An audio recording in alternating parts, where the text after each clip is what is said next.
The man never expected that after being transported to another world, the cheat ability granted by the gods would actually be first come, first served. Just because he arrived 2.5 minutes late, overpowered skills like Instant Seal had already been taken by his classmates. The remaining abilities were mostly weak skills nobody wanted. Even the titles left behind were things like Shut-In and Hardcore Nerd. Jack was completely stunned on the spot, so he immediately demanded an explanation from the gods. After hearing him out, even the god felt it was a little unfair, so as a special exception, he bundled up all the remaining skills and gave them to Jack at once. Before Jack could complain any further, the next second, he was teleported into a forest in another world. Not long after landing, Jack found a cloth bag on the ground. Inside was a set of basic adventurer gear. It looked like the belongings of some unlucky adventurer who had died here, but Jack didn't have time to worry about that. After putting on the equipment, Jack prepared to check his stats, but the system prompted him to roll dice first to assign attribute points. However, when the dice landed, it didn't show numbers. Instead, it showed 2 letters. Jack had no idea what it meant, so he randomly added the result to his luck stat. What he didn't expect was that the letters represented the maximum value.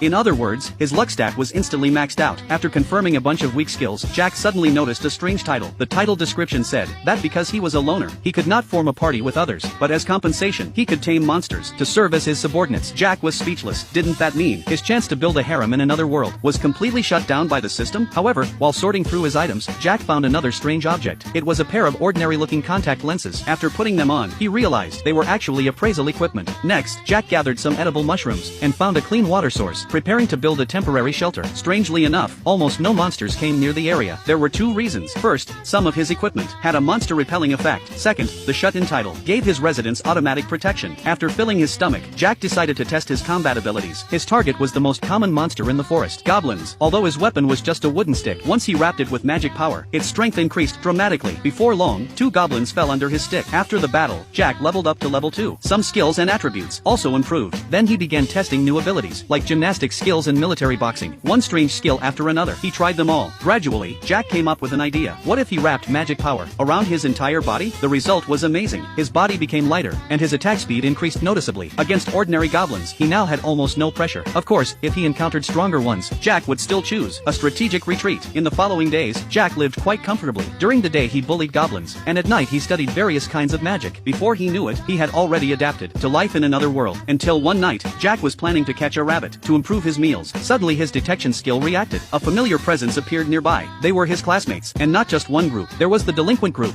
the popular girls group, the musclehead group, the nerd group, and the team led by the class president. Jack originally wanted to go say hello. After all, the class president was also his childhood friend. But after thinking about it, he stopped himself, because this free and relaxed life was the one he truly wanted. So Jack decided to conquer this new world alone. Meanwhile, his classmates were in a completely different situation. When they first arrived, most of them were either complaining or crying. Only the nerds who loved anime